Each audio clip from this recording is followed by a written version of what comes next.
I pitched BBC YouTube in 2011 maybe, about how the BBC should have a bespoke digital-only channel. If you're doing something new, if you're doing something innovative, then you need someone who will let you loose and let you innovate. This is Alex Hudson. He's the former executive editor of Newsweek and one of the deputy editors at Metro. His life began at the BBC, where he's carved out an incredible career in the media sector. Get into the story, is it dog biting man or man biting dog? A man biting a dog is always going to be a more interesting story than a dog biting a man. Making things interesting, more truthful, rather than making the truth more interesting. And that's media's problem. This is mainly TikToks. People want to see a dream. People want to see this fantasy. We got the opportunity to talk about just how the media sector has been on the decline. It's being disrupted. Extremely dangerous to our democracy. If you do it well, the benefit is higher. People don't want to do it because that's not the life they're seeing on Instagram. All of the mediocre, human-created stuff will vanish. It just means that it's...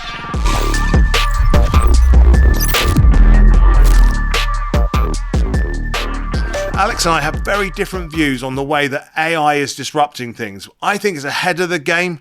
He thinks it's dragging behind. It was a fascinating conversation, so please join us. You've been in this editorial journalism world for a long time, creating incredible content. I mean, watching the slow death of the media as we sort of pivot to video, pivot to social, pivot to search, pivot to death, pivot to community, pivot to somewhere else, and watching actual news die, because nobody can run a profit in news. So, you know, it's a interesting career. It has. Where did it start?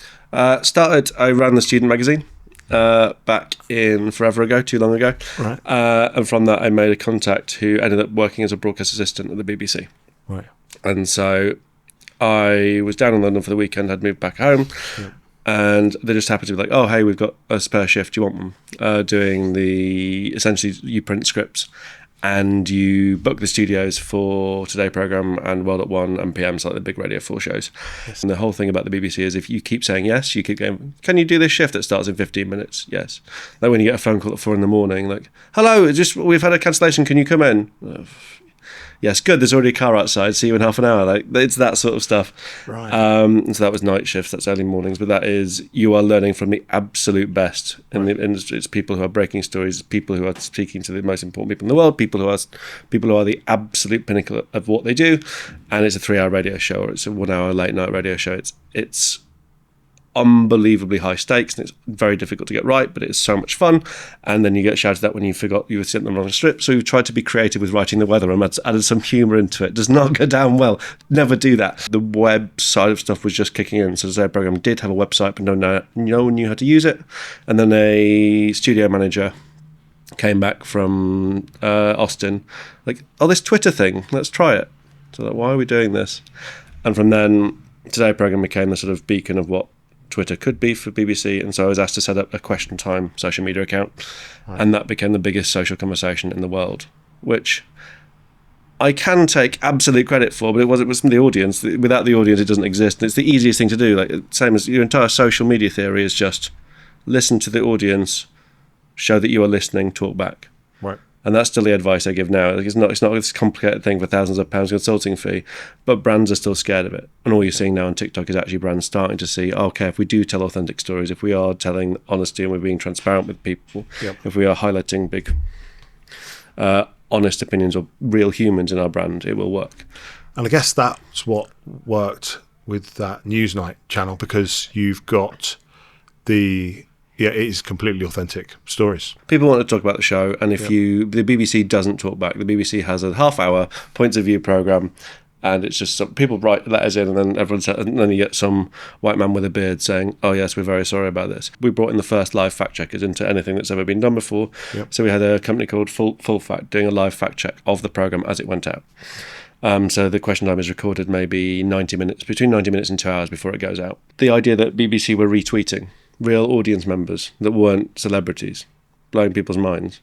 And I, at one point, maybe 18 months in, I was told to stop doing it because it was seen as a fad. It was seen as like, I'd built this thing and it was going to be great. And it was then like, why are we doing this? There's no audience value to it. It'll pass. Okay, cool. So I just did it by myself without anyone looking over it. Sorry, BBC. And just sat in my house and watched along with it and just tweeted it as I went. And that's how it became this huge thing that then ended up getting picked up in the media and getting written about globally. Incredible. Yeah. Yeah, it's so weird how often people don't see the opportunity that's right underneath their noses like that. So you just ploughed on. What is the audience need? How do you show that an audience is valued in it? And then you get into vanity metrics, and you get into, I'm so far down the rabbit hole of what metrics mean, what metrics matter, how you value them, how you judge them, how you deal with them. You can say that 100 million people saw a tweet about Question Time within that hour, which is technically true. It appeared in the feeds of 100 million people that day, or within that hour. That's a nonsense figure, but that's the one you have to give to make it sound like you sound like you're huge. But what is the value to BBC for that? There isn't any, because it doesn't appear on the marketing report that goes out to the board. This many people are talking about it. Great. How do you? Is Twitter a true reflection of an audience? Probably not. So does it matter to the BBC centrally? No.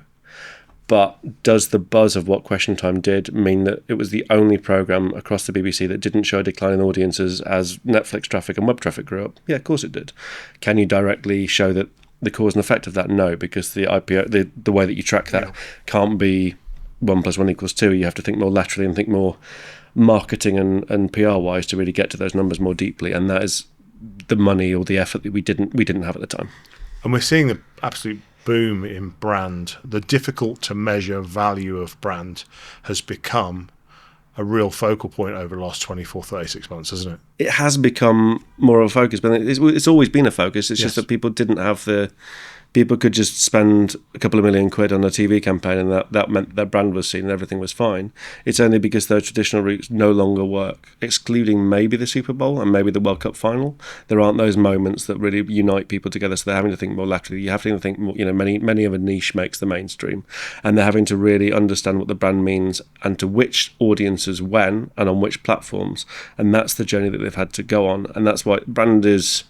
You can get into the detail, like Scott Galloway on Pivot was talking about the idea of brand dying or not being a lot less important, because it's actually what the brand does and what products you're creating and the community that surrounds it rather than the brand itself. I think that what's happening is it's becoming more difficult to reach customers using email and more traditional outreach types. It's and spam filters and all this kind of stuff, just increasing the impact of AI in that as well. I don't think that's true. I think it has become more difficult for people to get away with some of the stuff that they were getting away with before. Yep. So if you're writing a thing that says, I think open rates are very complicated anyway, but you can't just go with, come buy this, and then some email marketer can say that 40% of people opened it because you had this clickbait headline, and then nobody converted through into the sales platform. Yep. It just means that it has to be better. And so marketing has to deal with audience, has to deal with community building, and has to deal with Web3 and automations about when discounts are received well by audiences and when they're not. Yep. And it just means that if you do it well, the benefit is higher. If you do it badly, the penalties are worse. Yes. So it's that in that the media and AI will definitely take away the mediocre part of that and the bad bit. You have to be excellent at it, and that you will still beat the machine. If you're mediocre at it, if you're bad at it, you will not beat the machine. Yeah. And that's where we're going. Yeah, 100%. It's become more difficult. There's no doubt. I mean, outreach, connection points, conversion points, spam filters, the mailbox limits. Again, if you're getting hit by a spam filter, probably you should have been hit by a spam filter long ago. Terrible. But it's all becoming more intelligent. It's all becoming better at what it does. That's the issue. And so, those conversion rates on email, cold calls, all of the traditional kind of outreach stuff has become. Don't get me wrong. I agree entirely with your point, which is becoming more difficult. And I think the people are definitely. In particular, personal brand, isn't it, become a really big thing where in fact, people are now starting to market their founder's brand as much as their company brand into specific niches. Well, there's the hack thing around more people follow Tim Cook than Apple, more people follow Zuckerberg than follow Meta on all of these platforms. It's that sort of thing of people are more attracted than brands. Yeah. And that's a media strategy I devised 10 years ago and now you're just seeing media catch up. So I was looking at a white paper I can't talk about what this major national media brand was trying to do. I was like, I told them to do that 10 years ago. Right. And I can't say whom, but it was like, yeah, you just put your journalists up front and allow them to be human. Once again, except social media, listen to your audience, actually talk to your audience and actually react to what they're saying. Yeah. Same thing, like you put a real person, have a real conversation, and the audience will treat you like as if you're real people. Yeah. It's not difficult. And that's interesting you say that, isn't it? Because if you go to the avid followers or customers of some of the main publications, they absolutely know who their favourite journalists are. They buy because of the writing of specific parts of those papers, as an example. I want that to be true. I absolutely believe that to be true. Yeah. And it's, I think if those writers stopped writing, they would still buy it. I think the idea of one writer being such an important part of a paper, like Henry Winter left the Times, as people still buy the Times into the same numbers. Yes, they do. And Henry Winter was meant to be the absolute bastion of what that brand became within sports writing. And I don't know if the Times has fallen off since then. It's the whole package. Yes. And it's how you build appointments with audiences, and then you get into the real weeds with sort of Web3 audience strategies. So you're originally from Leeds? Yeah. I was born in Leeds and grew up on the outskirts between Bradford and Leeds. I'm on the board of UK City of Culture at the moment. And as a child, I always said I was from Leeds because people knew where it was, and no one knew where Bradford was. And now with this role, because I did grow up in a little village between Leeds and Bradford, had a Leeds postcode, but we pay our council tax to Bradford. So I'm born and bred in Bradford and Leeds. And so now the UK City of Culture stuff, now that Bradford's getting more publicity, I'm very much proudly from Bradford. Get in there. The easiest way around it is I'm very proudly a Yorkshire person. That's the easy that's the easiest way. Yes. A Leeds fan, always said I'm from Leeds, but I am from a Leeds postcode with a Bradford council tax. It's confusing, but yeah, Bradford City of Culture is the reason that I'm now very much pro-Bradford. And what is it that drew you to journalism? What was the journey prior to that? I wanted to be a writer. I still do. Great. I wanted to, and then because I became so insufferably hipster, I wanted to be editor of GQ and/or editor of Esquire. They've recently hired a new editor of Esquire, and I was like, that'd have been fun. It's the only thing I've known how to do. And the start of the BBC was being thrown in absolutely at the deep end, and I had no idea what I was doing, and I thought I was a news journalist when I was running the student newspaper. And you read those back now, and they do not stand up to any scrutiny, and there was a little bit of the problematic language in there, and it was not. It feels like a child trying to figure out how to write or something. And it's like when you read. There are certain graduates of journalism that come straight through and like, you are incredible, just go straight in. And there are other graduates like, you need a little bit more work. And I was beneath that, and I hadn't had journalism training at that point when I was running the student magazine. And I went off to journalism postgrad and did it there. And then that's how you realise that journalism is this craft and is this trade and is this thing that needs that technical skill to it to be good at. And then from there it's BBC and onwards. Yeah. I value that trade since I started this podcast. We were talking about it earlier. Yeah. There's no doubt it's a real craft. Was your family in the sector? I am very proudly from a working class background, and journalism is. I believe that anyone who's graduated university is middle class. Long and detailed conversation around where that nuance is. Everyone has the right to self-define. Believe that, but they're two working class brilliant humans, and they have no right to be in journalism because it's the most elitist, most nepotistic, most aggressively, horrifically exclusionary industry there is. Like an old colleague of mine, Bassett Mahmood, has written extensively about just how exclusive it is. There's only politics, the law, and medicine are the three competing with it, but it's in that mix. I believe it's fourth, but it's within those, about just how many, the level of private school, just how white it is. Gender-wise, we're actually now balanced, but excluding senior roles, but that's getting there slowly but surely. Okay. Yeah, the exclusivity. What was driving that? It's the proximity to power. So I don't know the answer to how it's become that way, because it used to be back in the day this working class profession, didn't it? It used to be this sort of thing where you worked your way up through the newsroom. It used to be the thing where you worked your way up, and you used to hear a more variety of voices. But it's relatively speaking, for the amount of, it is very high demand, very low supply. It is relatively poorly paid. It's not, depending on which areas you end up in, but relatively speaking, most of the people in that industry could earn more elsewhere. Yep. It is a shrinking or at least transitioning industry. And that means you're left with the people who know someone who already works there. And increasingly the oppression ones, that is those people with money. And if you look at the ownership of the main national and international medias, it is the conglomerates and it is the billionaires. With you. Do you think that as employers they exploit the fact that there are loads of people that want to be in the sector by paying less? And there is no more exploitation in media than there are in other industries. Right. And so any same as banking, same as medicine, same as all of these things where the junior workers are regularly doing the jobs that other people will not do or are not able to do overnight, over early mornings. It's not more exploitative than any other major industry like that. It's just the demand is so high, supply so low. So you've done the college bit, ended up in BBC, doing Question Time. I got it right this time.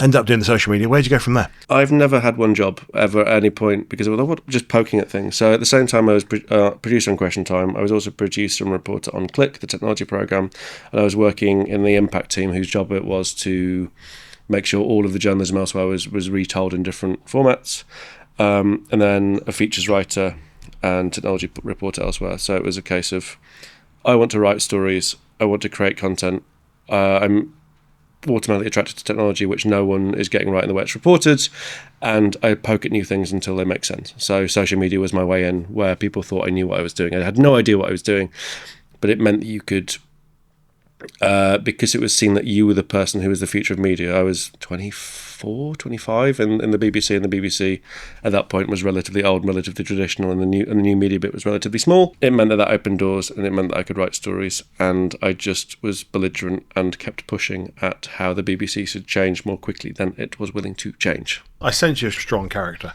I hope so. I just think it's a case of if it doesn't work, fix it, surely. So if... Same as media at the moment, no one is getting their current media strategy right with where particularly broadcast media is. And it's a case of, I can fix it. I know what the answer is. And that was the case, definitely the BBC. So how all of the BBC transitioned into digital only. I pitched BBC YouTube in 2011 maybe, about how the BBC should have a bespoke digital only channel. And that's the reason I left the BBC, because eventually they said, oh yes, great, wonderful idea, and then it vanished. But having a bespoke internet-only channel was the way that the BBC should have gone, and really pushed that out into social first thinking. Right.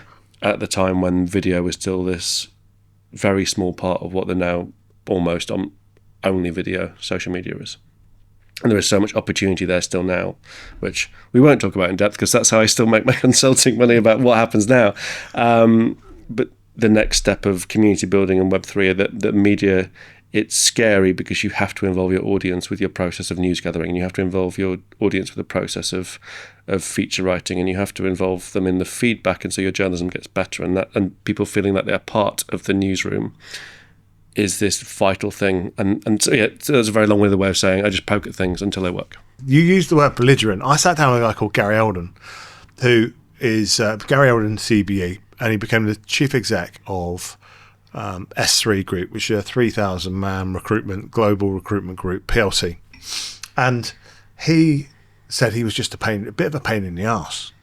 The reason he got to the top was he was a guy which, if he just didn't believe in it, he was kind of pretty belligerent on just pushing to get his way or make the change that he was really passionate about. And I sense that he just didn't give up or give in as easily as the other people around him, which helped him get to the top, which in some respects is not my perception of most people that climb the corporate ladder. Surely anyone who gets to the top of the corporate ladder, like we were talking about earlier, either is incredibly wealthy and knows someone, and then it's a sort of Duke of Westminster type situation. Right. Or I was watching the new Adam Curtis documentary, and the Duke of Westminster and his fascinating business dealings feature quite prominently. Very careful. It's journalese around, not getting sued.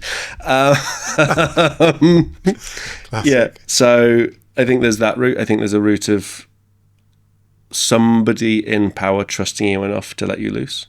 Yep. And that some of the time in my career has been a massive asset, and some of the time it's been a massive hindrance, because if you're doing something new, if you're doing something innovative, which I hope I continue to do, then you need someone who will let you loose and let you innovate. Yes. And the other way is, fuck it, I'll do it myself. Yep. And I think increasingly in the contemporary individualization of society, and the lowering of barriers as AI, like you can now build the app, you can now launch your thing, you can now have a inbuilt multi-million audience potentially without needing other people. And of course you still need producers, you still need researchers, all of these things, but in principle fuck it, do it yourself. Yeah. And so that's the form of belligerence I think you're probably referring to. Yeah, I would say there's a fourth one, which is that, and they're the people I fucking hate, right? And they're the people which are the ones which say the right things, do the opposite, which is the polar opposite to yours. And I much prefer yours. I much prefer the standing on to your ideas, and you might put some noses out of joint occasionally. I'm sure you've done it in a... Same with Gary. He's got a charm with him, but he still pushed his ideas hard without pissing everyone off. Does that make sense? It's understanding that, in the same way you listen to these people, if an idea is better than yours, fine, wonderful, do it. Like, always learn, always change. Yes. The idea that you are right is fundamentally incorrect. But there is a skill in being like, I won't use the phrase you use, but this sort of knowing the secret handshake, Yep. knowing which words to use, knowing like the whole. I'm never quite sure if this was a conspiracy theory or not, but there was that really fancy law firm where you had to arrive in a blue suit, and any other suit you were instantly excluded from interviews. Right? It's because they knew the secret. Yes. And if you don't, and so the one argument is they've done the research. The other argument is they already knew the process. Yep. And I don't like the fact that is still part of the deal, particularly in elite industries, but it is still part of the deal. So if you are going in there and you are willfully trying to not be that, great, you're not going to succeed. So you have to understand part of the process. Same as like if you go into politics and try to change, like, throw everything out, and whether or not you agree with Liz Truss's wild changes and policy differences, and ultimately the market reacted in the way it did to it for a reason. But that was not understanding the real politic of that situation. You can't go in and do that. And it's the same, you can't run into a corporate boardroom and do that straight away, unless you walk into Twitter with a sink and you're Elon Musk. And if you, like, it's that, there are parallels between those two things. Yeah.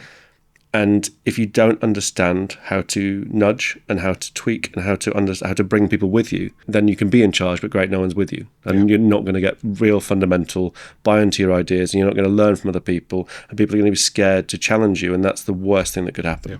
Almost all the things we've spoken about so far in your journey, you've been pushing the envelope quite a bit further ahead of time. It's because media is broken. Like, all this internet has come and blown up all of the media. Yeah. There is relatively small sustainable business models, excluding maybe Reuters, AP, New York Times. You can call the BBC a stable business model if you want. But the rest of it is, there needs to be fundamental change with how it works. And understanding what that means for newsrooms that still think that how they're doing things 10 years ago is still the way they should be doing them now. And so that's, if everything was... No, actually, no, fine. The Kodak moment, where Kodak thought, we're top of the Blockbuster, all of those sort of cliches. We're top of the tree. Yeah. And then someone comes along, I've got this idea for a digital camera. Shall we do it? Like, no, we're fine. Everything's fine. Like, unless you are pushing for change, like, you're always swimming to stay still is the old cliche. Yes. But it's with media even more so, because no one thinks that the media is doing fine. The ad spend will always be between 1.5 and 2% of GDP across the entire industry, and it used to be 100% legacy media, and I don't think now it's like 10%, between 10 and 15% digitally at least, because everything is Google, everything is Meta. So Alphabet across the board, and yes. Meta. So that fundamentally has to change. Means you need to rely on audience revenue, and you rely on community in a way that social media already owns the monopoly on. From your perspective, the US has got a massive problem with trust, I believe, hasn't it? It's like got a real, like, people have just lost complete trust in the media. Has that contributed to the issues in the UK's media, do you think, or are they different, bigger issues? So there's the Edelman Trust Index that comes out each year that does a deep study into just how much people trust them, and the UK is, I think, the lowest in Europe. It's below 50%. Wow. It's very, very slightly up from its record lows, which I think were 20 in Trump's first term, I think. People don't trust the media, but that is a ye olde playbook. People, and you can look through history. You look through all of the big recessions. If you look after Black Monday, if you look through what happened in Germany in the 1930s, if you look at the parallels with what Tommy Robinson has been doing with the trust in the media, what Farage has done with the media, and even arguably what Starmer and this new movement of Labour has started to piggyback off some of the things that Trump has said around the rhetoric that is successful and isn't successful about moving and shifting the narrative of what the news means. And ultimately, the only thing that's different is that now that we know that all of the important vital news around court reporting, around the nuances of policy, looking through white papers and really doing the deep dive, no one reads it. It is the most important journalism, but until you have a backup plan. So New York Times' really detailed reporting is mainly funded by recipes and crosswords and Wordle and that new, whatever that 16-word grouping game is that now everyone's suddenly become obsessed with. I think it's like a half of all new subscribers are through that route rather than it being through the news route. Incredible. And what you gain from the digital side of it is that you know for a fact that people en masse are not interested until there's like the story that really sparks, like the care homes crisis that really just jumped into this mainstream consciousness. If you look at some of the now that Iran and Israel is being Israel and Iran, like that stuff has jumped into mainstream consciousness, but the nitty gritty of what that means, how that surfaces, what different bits of different houses in the US are saying, that's not being read. And so to do that work, it's a lost leader. Right. And that's the disconnect, that someone has to pay for that, and that's where you need to drive the belief in journalism. I wholeheartedly 100% believe in that journalism, particularly that style of news journalism, investigative journalism, is incredibly vital. It has to be funded somehow. How can you get the population on board? That if anyone had the answer for that, you need to understand the power of that media, and holding power to account is the single biggest thing that media and journalism has to do. And all of the social creators, this is a new growth industry, all of the sort of where journalism and creators overlaps. So Sophia Smith-Gaylor is doing some really interesting work in that space. Yep. But journalists, particularly using Substack, particularly using TikTok, are coming into the social space, and that's where there is potential for that stuff to be carried on. Yes. Do you see it becoming more proliferated over time with more independent channels? Obviously the podcasting route has had a massive impact, right? So people are now just spending their time consuming so much content. There will be fewer and fewer main legacy publications. So Johnny Harris, who used to be at Vox and is now an independent media creator, is really, really, really evangelical about this, about how that works. I think Kara Swisher, who's the host of Pivot, is a journalist who's done Recode Media. Yep. She's very much like, why would anyone work for a mainstream organisation? Why would you go and work for a big thing?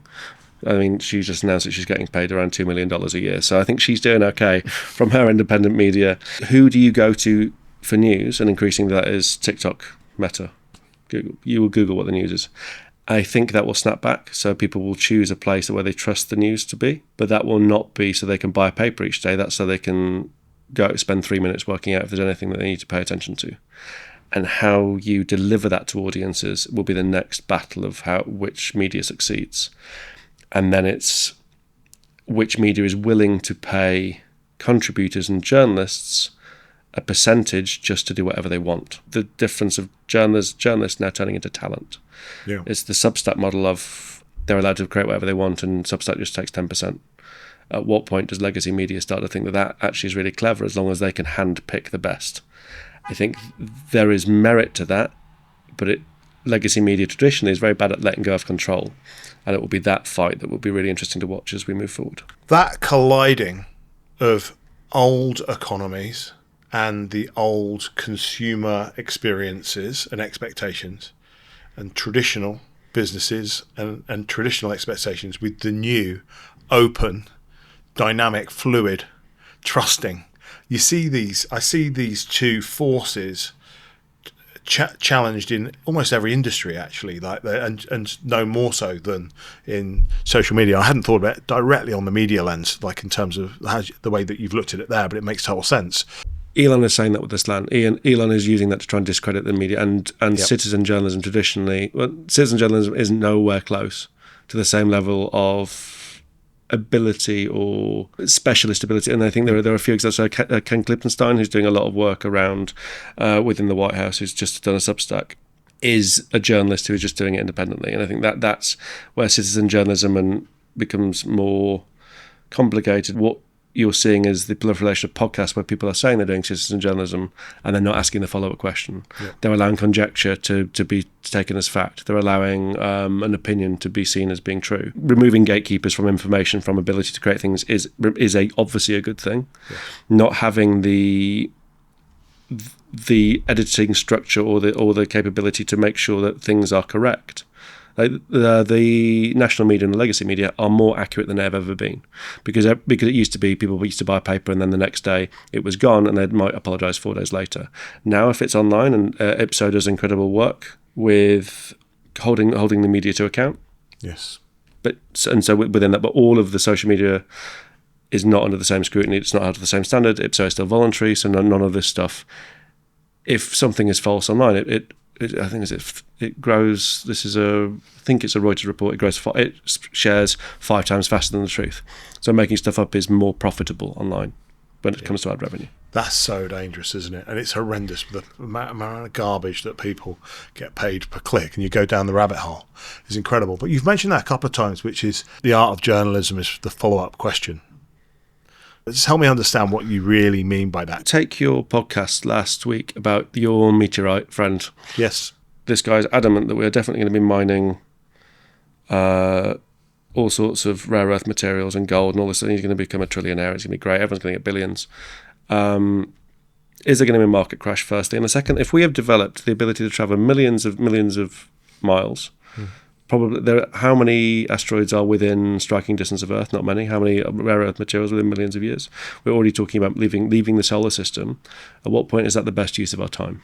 Yep. So actually, if we have the ability to mine asteroids, what else should we be doing? And ultimately, then we get into the real Fermi's paradox of alien life. If we are able to travel that far that quickly and map that and monitor that, how much does that change our understanding of what life is and how we do that? And at what point has capitalism already fallen by that point and gold doesn't matter? Yeah. So are you just having gold for the sake of having gold? And also, if you flood the market, as speaking very carefully legally, certain gold, diamond, and other rare jewel manufacturers could do if they wanted to. At what point is it already a monitored and metered industry, and this doesn't change it? It just tries to make it egalitarian in the way that it could never be. I recognise my craft is falls short, and but I value what you're talking about, because that's my issue with the Diary of the CEO, which he's actually being pulled on now. I've seen recently where I felt like it's not about being naturally hard, but it's about actually challenging. It's not wanting to be not necessarily difficult, but actually just saying, I don't believe that. Like, why do you think that? What's your motivation for thinking that? Why? Is that really going to happen? Is that really a possibility? Because otherwise it's just it's one-way traffic, and it's a very linear process, which I'm guilty of. And it just means everyone ends up buying either CBD oil or whatever steroid they're trying to flog at that point. But it's prove it. Yeah. And that's the step that has been lost in so much of social content. Yeah. Prove it. I have said that so many thousands of times, and every junior journalist I've said it to has got automatically pissed off about it. Because is this true? How do you know? Prove it. And it's that editing process, yes. where you have to be beyond reasonable doubt. Is this accurate? And if not, who are we citing it to? Why have they said this? Where have they said this? What is their motivation? Are they being sponsored by anybody? Is there any cash going on in this? What are the motivations of the MP to vote this way? Have they done this in the past? What is their voting record? Is this out of character, in character? Is it? And then you get into the story. Is it dog biting man or man biting dog? A man biting a dog is always going to be a more interesting story than a dog biting a man. It's that. Is this interesting? Is this interesting? Is it true? So much of focus on is making things interesting more truthful rather than making the truth more interesting, and that's media's problem. The media has to make the truth more interesting rather than allowing the interesting to be made more truthful. Are those literally the two lenses you look at content through? Is this truthful, number one? Are we sure this is right? And is it really fucking interesting? Yeah. And can we make it more interesting by looking at it from a different angle? Is it true? Do I care? Should I care? Yeah. So you get into the nuance around metrics and how you pay your bills, and there's all manner of media theory about whether popular is good or bad. But okay, if this angle isn't interesting, what's the interesting angle? And then has this been reported before? What is the amount of times you have to say no because the BBC have already done this or this, and there aren't that many new news stories. Yes, I love being able to distill any business or print leadership style, anything that we try to do into simple lenses, and I think that's a really great one to understand it from, because you can often boil these things down into very simple set of principles, and actually there's I guess brands could take that same approach very easily with their content, which is what we're saying absolutely truthful? And then the second thing, brands don't want truth. Brands don't want truth. No, well, authenticity is king, isn't it? Right now, if you erode that trust with your community today. I like this one. I'm down a rabbit hole with. So Okay. whether or not we are post authenticity, because people are sick of authenticity, because they're done with seeing real life, because there is projections that we are going to end up in a recession and everything is very unstable for a variety of reasons. Actually, people want to this is mainly TikTok, because TikTok is the force, and TikTok is now mainly lean back consume rather than lean forward social. Right.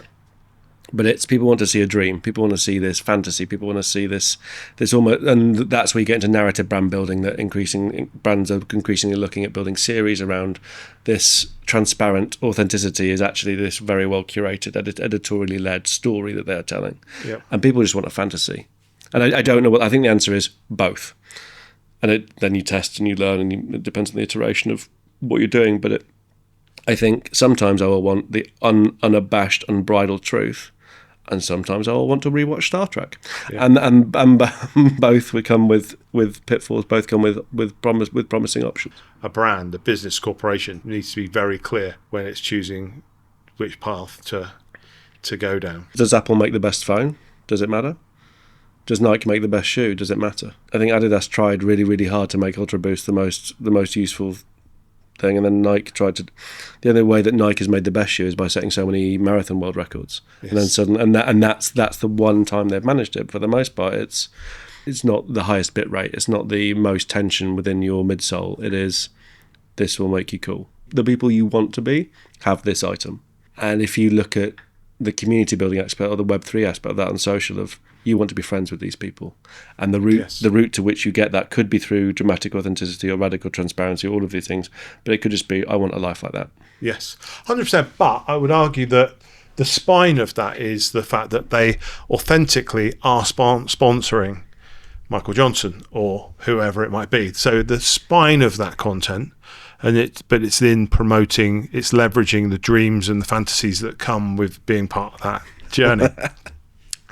Nothing right now in social media pisses me off more than these guys that are promoting to everyone to be an entrepreneur. So Ricky Gervais said, didn't he, that he had no idea that 10 years ago, if he had written on Twitter that my daughter would never have a pair of balls, that would actually be would infuriate some people 10 years later. I actually think that when you project forward, people will look at the people which are promoting being an entrepreneur, at a young age, take risks, follow your dreams so intensively, that I think people will look back at those people as being incredibly reckless, especially when we see potentially the delta of jobs that we're about to. Yeah, like your other guest on the podcast, what are we going to lose? 80%, 90% of jobs or whatever it is, which is, I think that doesn't stand up to scrutiny, because I think capitalism will always beat anything else, and we will maintain, but we are about to lose so many jobs on that front. So I think being an entrepreneur, owning your own, it's more just, I think too many people on the internet will take that literally, but what you're seeing is a trend of, it's not quite quiet quitting, but young people are not seeing the progression that they once did. There are more young people out of the workforce because of all manner of COVID and recession and all manner than there ever have been, and you are being left with, why should I care? I'm going to get promoted quickly. I'm going to get paid a fair wage. And because there weren't options previously, we're like, okay, we'll work our way up. And we didn't have the scrutiny on those numbers to show that actually it wasn't worth it. Yeah. Why would I want to be a 22-year-old and join a workforce of something I don't care about? That's the biggest issue. You're absolutely right. And a great example of that is on a podcast with a mate of mine, John Petman, and he owns a butler school and exclusive household staff, which provides household staff to, wealthy families and stuff like that. And he went to a college in Caterham in Kent, which was the #1 catering college. And I always get this wrong. I say Marcus Wareham, but I think it's Marcus Waring, but it might be someone else. Top Chef went there, brilliant place. When he went to that college and came through it, and for the 10 years beyond it, there were 200 pupils that sat on his course each. And he went back there 12 months ago to sponsor it and to support it and provide a little bit of support. 25 students on the same course. Now, the joke is that a starting chef salary can be 40 grand, 45 grand if you're really well qualified, got a little bit of experience. 40, 45, 50 grand even for a role in that. But the demand is not there to do But it. how long are the hours for chefs? Yeah. Is that, as we see it perceived on television, which is you start at 10 a.m., you don't finish until midnight. And I don't know anything about the industry, but No. so if that is the case, fuck no. Yeah, but people don't want to do it. You're Yeah. right. Yeah, because that's not the life that they're seeing on Instagram. I don't think it's that. It's more just that all of what is seen as exploitation of workers. So Yes. how you will be expected to work on weekends, how you will be expected to answer text late at night, that has changed into either the Gen Z thing is not necessarily this work show thing, and that's a false. Well, you could argue, but it's seen as a false cliche. And what you're actually seeing is, I'm paid to be here 8 hours. I will work as hard as I can. Well, 7.5 hours because I'll take half hour for lunch. But so if you're only paying me for 7.5 hours, I will work 7.5 hours. If you want me to work 12 hours, pay me for 12 hours. And that, I think that is always in flux about who owns the power. Is it the business owner? Is it the employees? And I think ultimately it is unlikely that the business will lose out, particularly with unemployment raising. But I think with just how much controversy there is over Labour's current proposed policy around pushing, their words, nudging people back into work, well, you're going to see that then shift back into the employer's favour. So you're going to see that it's always in flux. So you would put, I guess, right? You would put the fact that there's 80% less students coming through on those courses, which were infamous for, incredible a production line of talent into the hospitality sector across the UK and Europe.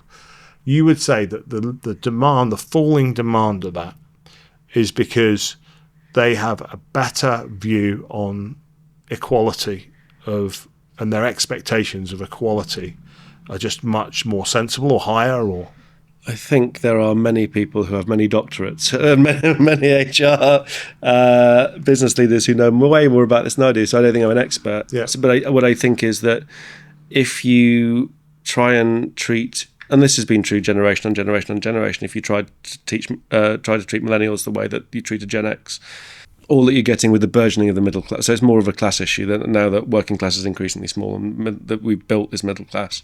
There is an expectation that facilities will be better, hours will be smaller. And if you look at the provision of the 4-day week, and that actually you're seeing a productivity drop off that is negligible, arguably you're becoming more productive, you're seeing that the evidence is that you don't need to work longer to work harder.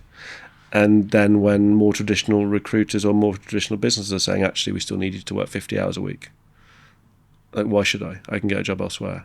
And there are obvious alternatives. Like if people are incredibly passionate about being chefs, like look at the amount of food stores, look at the amount of food markets, look at the amount of food trucks. There are people who want to give people they've spent their life building this thing and they want to show it. That still exists. Why wouldn't I want to make the food that I want to make in an environment where I own the business rather than having to go here and sous chef for somebody for 15 hours a day? Yeah. All of the sort of high demand, low supply. So journalism, increasingly with social media, you can make a career out of social media. I mean, you don't need to join a newspaper and just get tea for people for a year. Yeah. And there are so few jobs of those anyway because everyone is shrinking. The market is, why should I? Yeah. And particularly for just Gen X, call it the Merc job. And those are, 40-something% of people think their jobs are pointless? Yeah. And have or do not make, if they've vanished, there would be no societal difference, or there would be no, if they've vanished. So then it's a case of, are we in this period of greed is good, where if you pay me loads of money, I will, but otherwise I won't?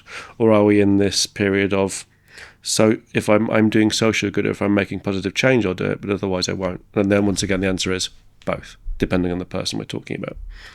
And that's my biggest kind of observation about this. We're going to replace the jobs, which is 60, 70, 80% of people are going to work with zero purpose anyway. And actually, are we going to be effectively, hopefully, replacing those jobs with a different type of sense of purpose? And that's my, techno-optimist. I really hope that that's the transition we see, and this new economy is created from the transition that we're going through. If you didn't have to work tomorrow, how would you spend your day? Well, that's a great question. if I didn't have to work, which means that my bills are paid. No, just tomorrow. Tomorrow, there is some reason that you cannot possibly work, and everything is that you can do whatever you want. Yep. What do you do? Go and do some sport with my son. Okay. If you had the opportunity to do that every day, why wouldn't you? I would. So then, if people were given a citizen's income, and so I think there are lots of arguments for and against, and this isn't my particular, I'm asking a sort of provocative questions. If people were given the ability, because all of the jobs that we think traditionally blue collar or working class people are meant to do are all kind of, and I think with AI and automation, the white collar jobs are going first and the blue collar jobs are going second. But let's say if all the jobs that there is that perception of being needed to be done, so all of the sort of cleaning and all that, why not would you allow people to do what they want?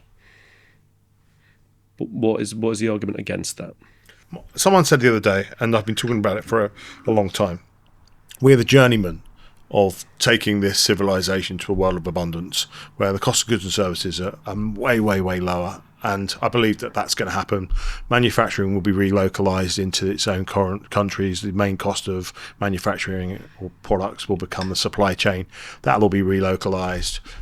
Automation will self-driving cars. We won't owe them. They'll be flying around. We'll be jumping into those. The flying car has always been 25 to 40 years away. The future is always 25 to 40 years away. Yeah, the robot cars, not the flying cars. So tell me, the big question which we haven't touched on, which is, how do you see AI impacting content, marketing, and more importantly, the media space over the next 3 or 4 years? What's the thing? So the internet is already above 50% slop, right? So that there is already more information being created by automatically than there is by humans. So that has already happened. We're already over that. But what it means is that all of the mediocre human-created stuff will vanish. All of the stuff used to fill space, all of the 10 things you won't believe were made out of bacon, all of those stories will vanish because... maybe not specifically that one. I've tried to make AI come up with listicles. They're not that good at being funny. They're more technical, like the best places to visit in Cleethorpes. That can be automatically, all the sort of travel stuff around the best places to visit. I now use ChatGPT as a good holiday guide. Yep. But when it comes to video, it's still in the uncanny valley. Even I can't. Is it Veo? Veo. 3. Like that stuff's great. It still sits in the uncanny valley, and it's still only 8 seconds long. And all of the sort of CapCut jokes around. Give me a photo and we'll see what happens next with AI. And it's just somebody's head somehow moving to their foot and then doing a handstand, and it's a fantastic thing. But AI should take first all of the boring automation stuff. So a lot of the editing tasks it will take. It will take a lot, or arguably already has with CapCut, taking the color grading, taking the aperture stuff, taking all of that stuff out of it. It will take all of the retelling of stories. So all of the features that were based on things that happened 2 years ago. Right. It won't take exclusive insight. It won't take exclusive news. It won't take news gathering, which already is expensive. But what it will take is anything that people just want to find out and read. It will go. Then all you're left with is community. Who do you want to talk with? Who do you trust to be within your group? And how do you monetize that as a business is the difficult thing. I think that when you look at filmmaking, the barriers to entry there are dropping, which means that filmmaking becomes accessible to more creators. More people will try it that were never able to try it before. Be more creative, will produce. I think we'll see the film industry go towards a component podcasting piece where we'll see platforms like YouTube, and we'll see the proliferation of big organizations in some respects where it'll be community-driven content. Hopefully. And we have seen that, haven't we, with Spotify, with individual podcasts. I mean, you would never have expected that to happen 25 years ago. It nearly happened 25 years. It could have. It feels like the audience wasn't quite ready for it yet. Yes. Or something. Because I wrote a piece about the end. I thought podcasting was dying, so it had that massive right, and then I was like, have we reached the end of podcasting? I think it was something like that headline on it, because it just vanished from consciousness. Yes. And then boom, it's the norm. Now everyone has one. Who doesn't have a podcast? I know. I'm a follower. I'd love to. I always pride myself in leading. I'm now clearly a follower, sadly. A format is not necessarily. You're still a leader just using a format that already exists. You're not the inventor of podcast, but you're still early to it. Same as TikTok, you can still be early. Substack, you're still early to it, even if it seems like it's now like the 7th biggest publisher in the UK, I think, or something like that. I think when it comes to audience. Well, I never thought that I'd have such an interesting conversation with another Leeds fan. That's rude. Rude to Leeds fans. Most passionate in the country. I know, they're so passionate. Well, I take pride in the fact that Sir Alex Ferguson references it as being the most hostile ground he used to travel to. I mean, yeah, but that's because Leeds were good then. Yes. And Manchester United were good also. Yes. Have you seen the Olympics, but they allow drug cheats in it? Have you seen that? I forget what its name. Oh, yes, I have. It's like Supercharged or something. But yes, yeah. Fucking hell. It's great. They've already set they offered $1 million to the first swimmer who could set the 50-meter freestyle world record, and they've already sort of set the time that would be the world record, of course. But he's on a lot of drugs, so obviously it can't be a real world record. There's that actually. That is interesting. Yes, yeah, it is. So I guess, I mean, look, the thing you got there is that all we're really doing is changing where the line is on the drugs, right? Because fundamentally, they're all taking different supplements of some sort, and it's just whoever's drawn that line, they've moved it a bit further down the path. So, if you're an alien coming onto this planet, would you look at one and the other and go, well, obviously one is better than the other? Not necessarily. They might actually turn around and say, the alien's first port of call on Earth. I need to, right, screw this, don't care about your information or your society. I want to know about sports regulations, specifically around narcotic use. Forget the nuclear amnesty that we've come down to help sort out. We need to know exactly what drug you guys are taking on the 100 meter dash. What's your 100-meter record, and do you think we can compete? Because we can slide. We can hover 100 meters in 9.2 seconds. We have unusual limbs. Who knows what could happen? Mate, real pleasure to meet you, spend time with you. Thank you for taking the time out. Thank you. Good. Nice to meet you. Lovely to meet you. Brilliant story. Hello. Don't forget to subscribe and like the Curious Podcast. Man, the shit is messing with my